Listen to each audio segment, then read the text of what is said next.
there is a cylinder seal about 4,000 years old, showing this goddess, her name was Ninmah, raising the newborn model men, Luluamelun, as they called it, and she shouted, and these are words in those texts, "My hands have made it."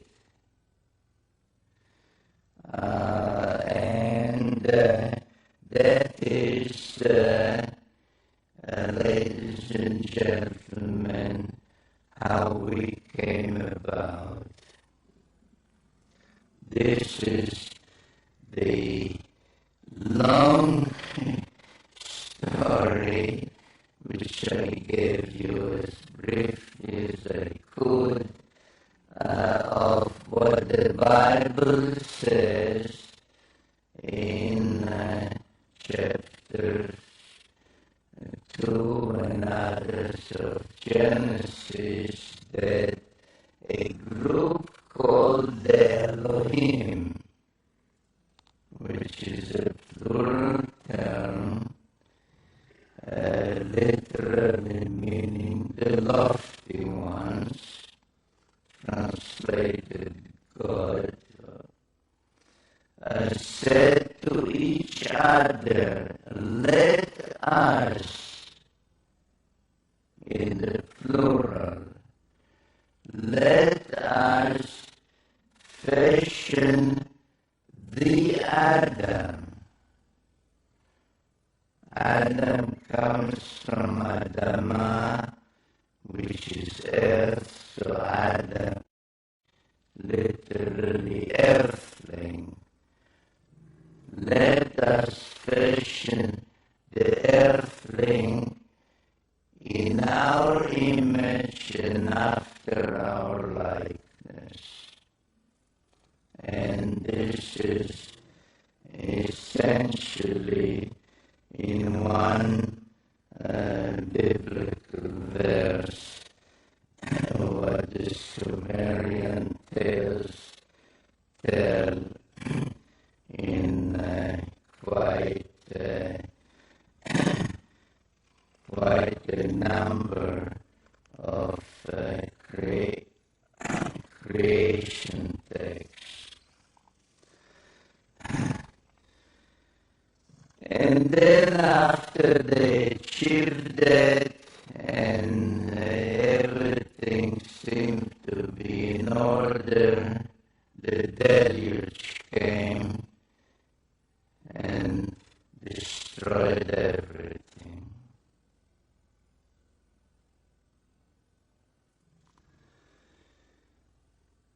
So after the deluge, then there are tales, by the way, Sumerian tales describing the deluge and its reasons and its what caused it and why was one God angry and said that mankind perish, etc., etc. Well, that's it's another evening. So after the deluge, when the water subsided, they had to restruct and recreate and restart everything from the beginning, and they could not do it anymore in the Edin, today's Mesopotamia or Iraq, because it was all covered with millions, or now one should say billions, of tons of mud, and nothing could be done there until the earth would take generations and generations to dry. So they shifted the whole project from where it was. If you recall, it was this way. Everything was anchored on Mount Ararat, the twin peaks of Ararat, which stand out as a marker, and laid out exactly the same idea of a landing corridor this way. Now they used as one of the facilities to serve their purposes a great platform that they had built here and that survived the deluge right here. And again, using this notion of equidistance from there to the spaceport, which was here and here, to create the whole landing pattern, they chose a new mission control center, a new place for the Duranki, right here. And this place is known today as Jerusalem. So Jerusalem, and I sometimes either at seminars or when I took groups with me to tour these places, I would say to them, why is Jerusalem sacred?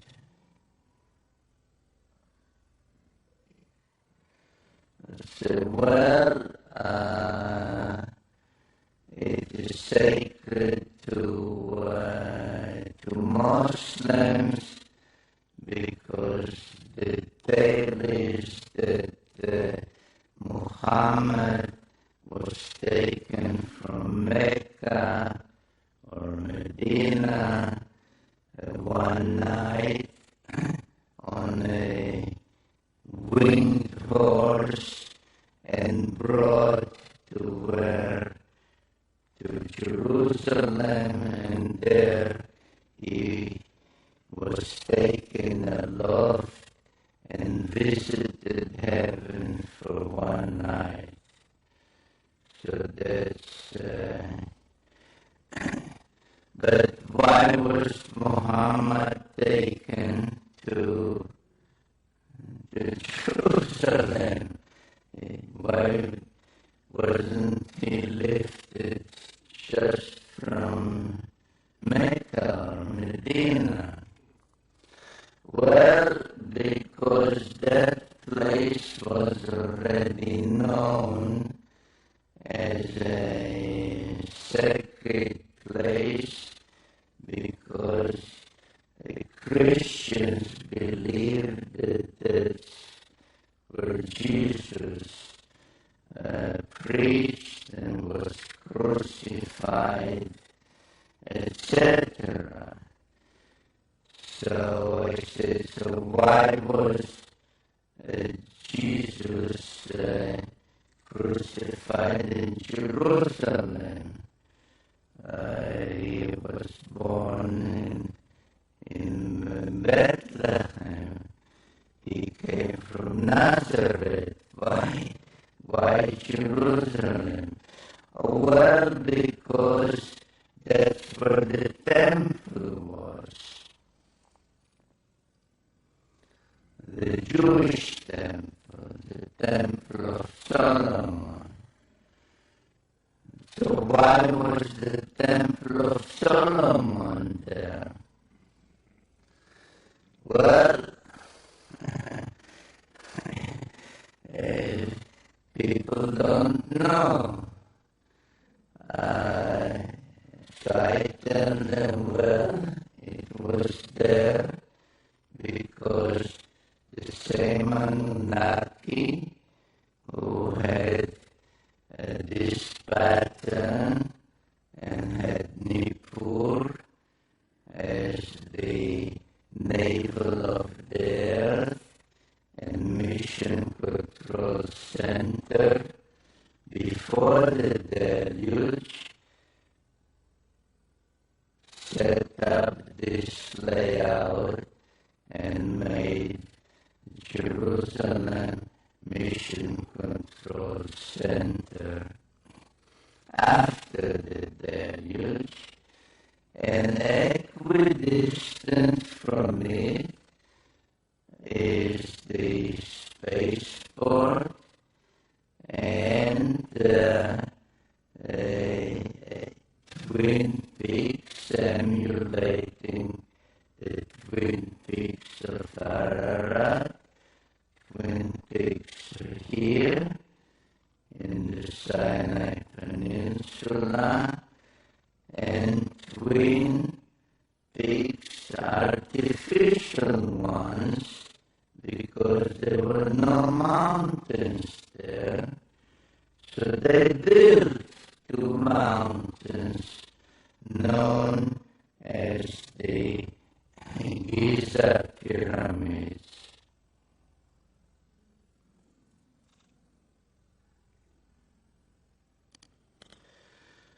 Now, things did not go so well after the reconstruction and the setting up of the alternate mission control center.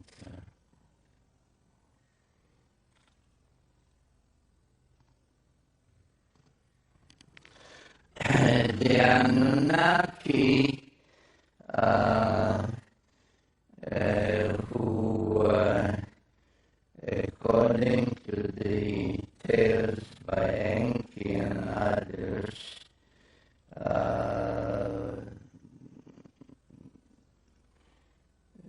were engaged in almost constant wars on their planet, had at the time a leader called Anu, but he was actually a usurper. He usurped the throne. And under the Sumerian sexagesimal system of 6 times 10, 60, etc., he ranked as the top rank 60. And his successor was a son called Enlil, who was given the rank 50. But Enlil was not the firstborn son. It was Ea, or Enki, as previously known as Ea.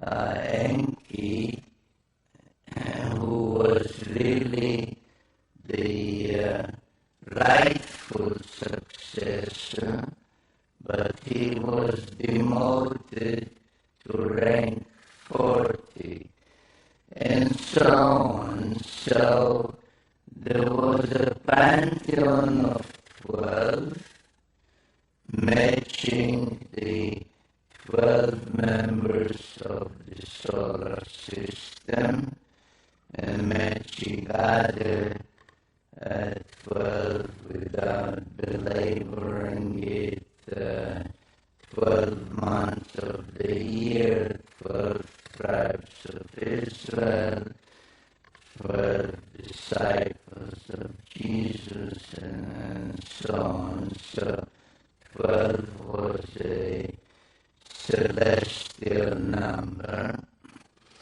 So the relationships were such that the conflict was almost inevitable, especially since it had a lot to do of who was mothered by whom, who was the father, who was the mother.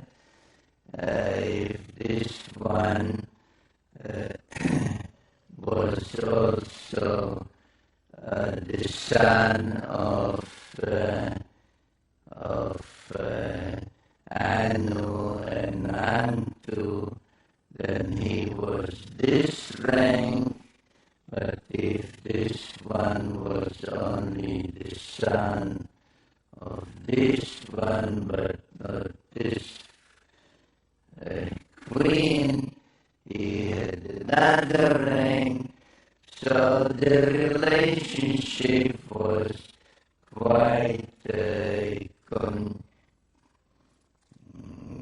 confused and convoluted, and leading to conflict, which soon appeared on earth.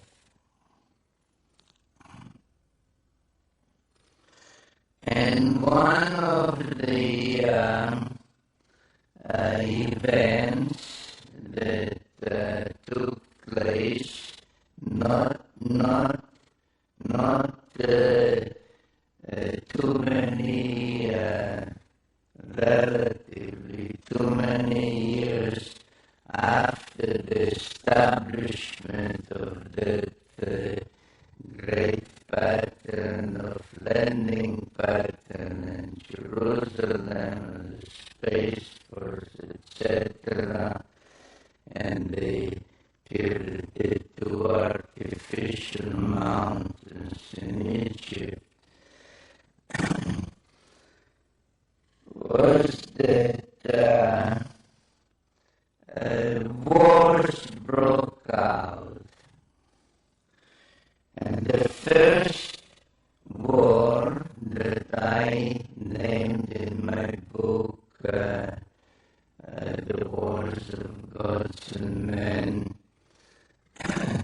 the Pyramid Wars, because there was a series of them, had to do with these facilities, because in the Great Pyramid, one of the two especially, which is the only one that has an ascending passage and chambers, all the others have just descending passage. They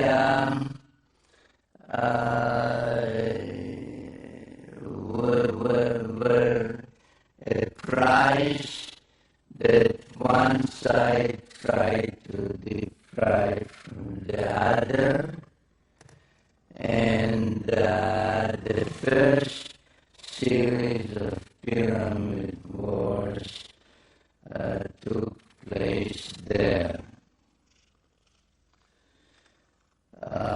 In that particular war, the two main protagonists were the main son of Enlil, called Ninurta, and the main son of Enki, called Marduk.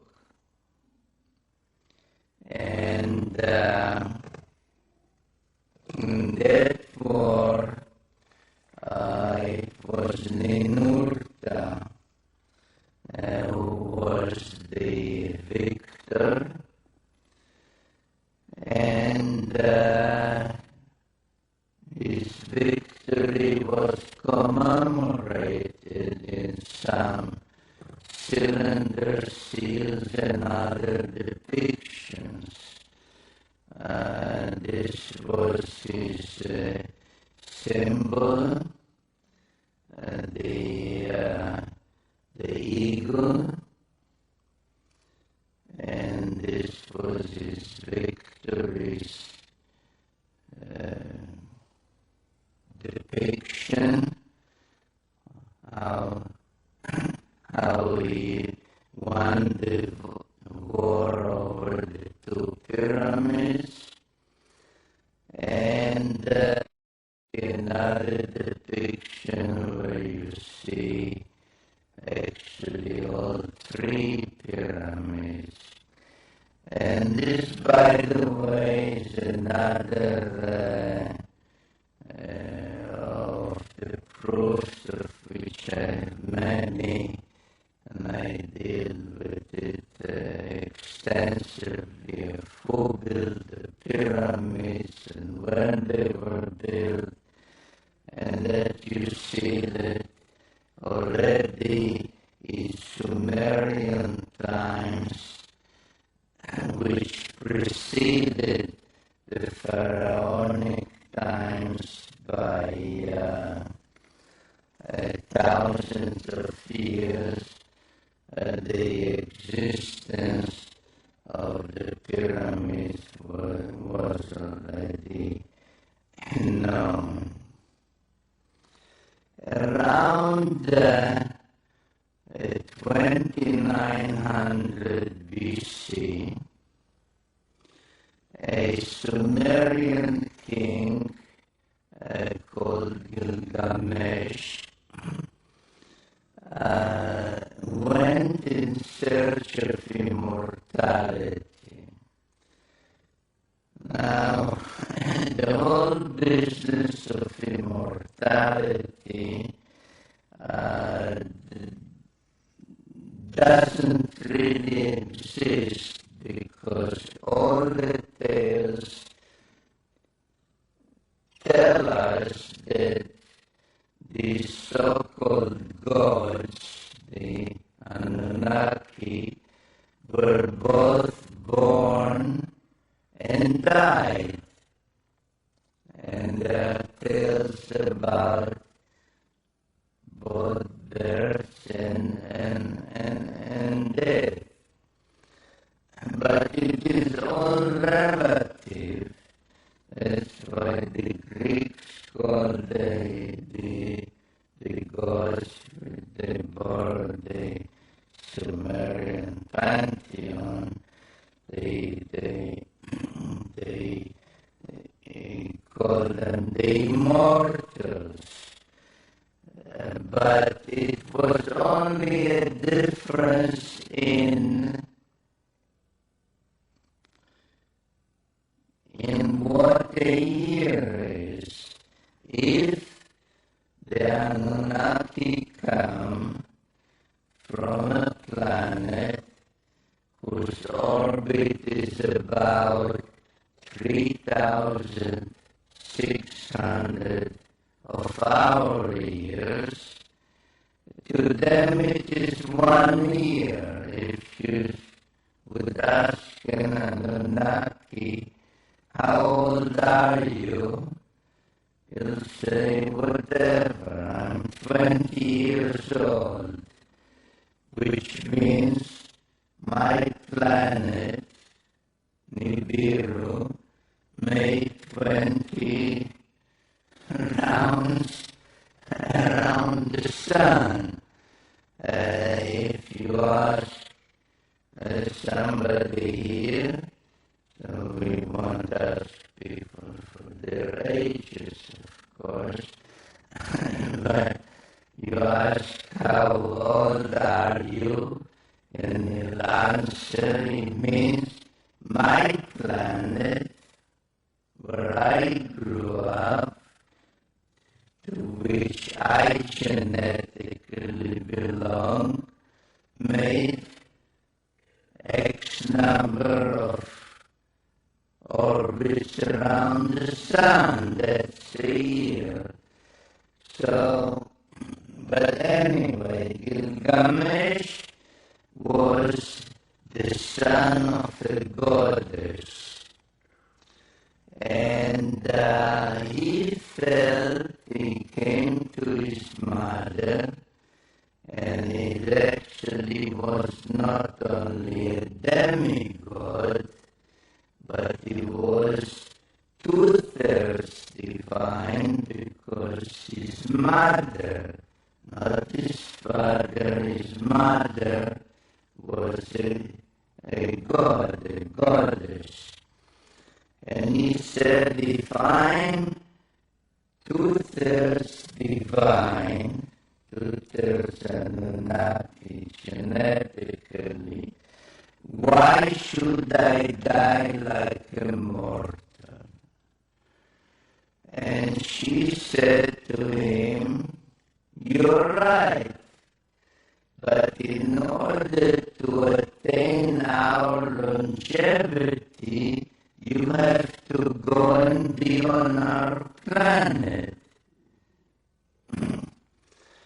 So he went in search of immortality, and the Epic of Gilgamesh is a well-known literary work from antiquity, translated in antiquity already in many of those ancient languages.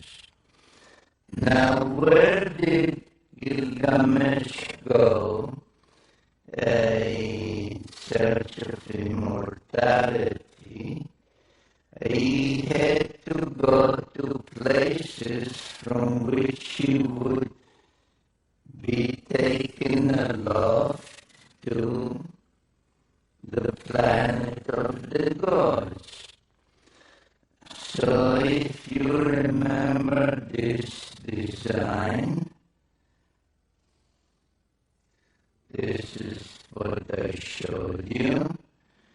This is Jerusalem, which is only mission control center. And this one, this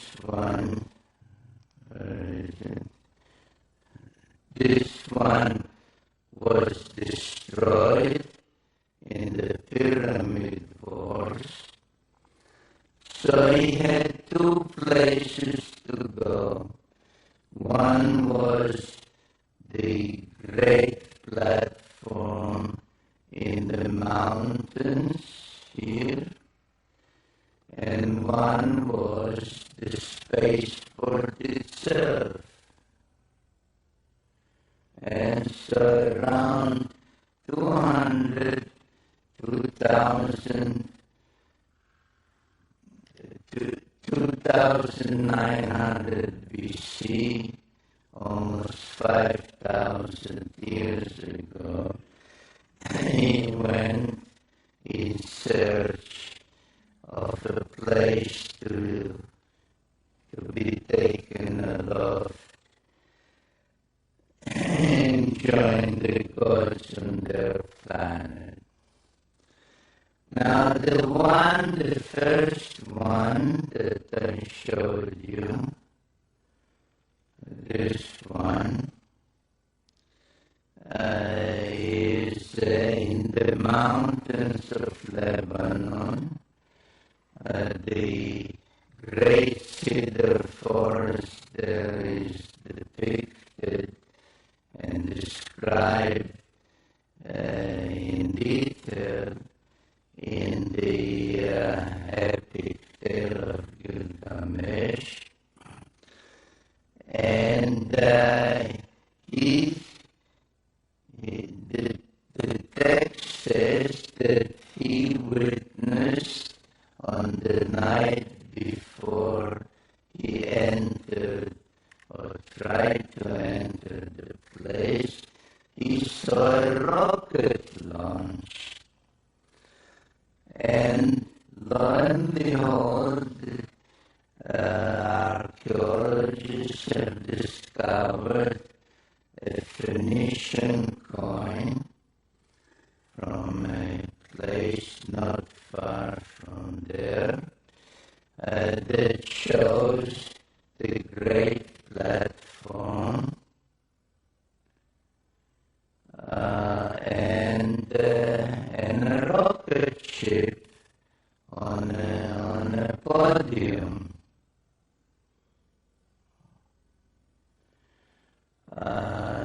So it did exist. Now that place still exists and can be visited. I went there at some risk. I would not advise you to go at this time because it's the headquarters of the Hezbollah in Lebanon.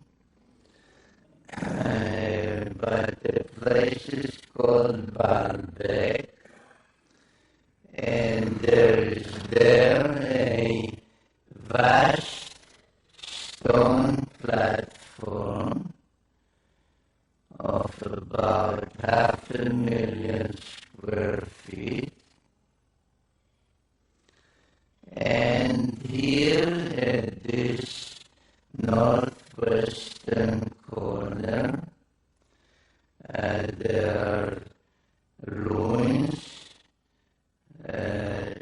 of temples built over temples over temples. The latest one are Muslim and Byzantine and Roman, but they're built on or over a platform that pre-existed. And these are some of the most ancient ruins that you see there, of levels that keep rising from down there, rising and rising and rising and rising and rising. And these stone blocks weigh between 600 to 900 tons each. And the immensity of the place is mind-boggling. Even more mind-boggling one of the courses in the western wall of that enclave, and the western wall, on top of these huge boulders,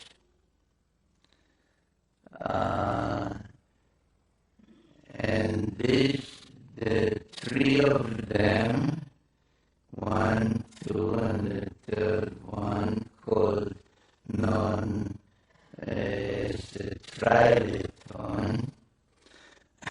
This is the image, the drawing, the image.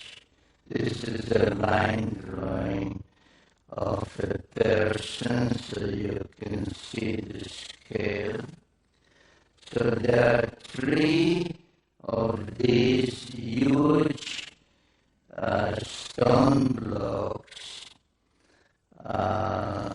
lying in one of the courses, one of the levels next to each other. And they weigh 1,100 tons each.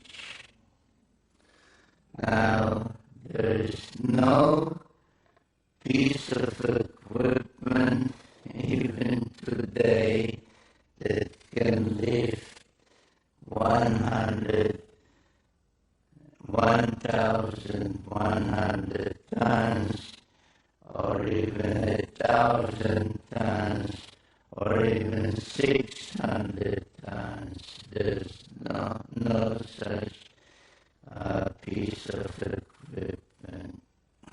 Yet, and this is a photograph, by the way, I think, can you see that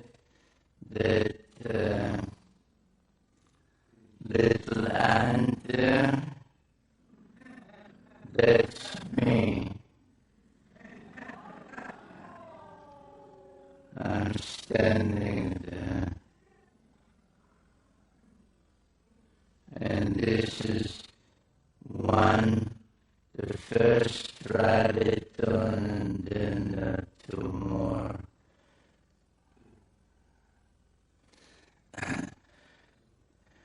Now we know where they came from, because about 1.5 miles away, there is the quarry from which those stone blocks were cut and lifted and brought. And one of them is unfinished. So right here is still part of the native rock, and this part has been already cut. And again, this is me there. So you can see the size. So somebody in antiquity, and according to all the evidence before the flood,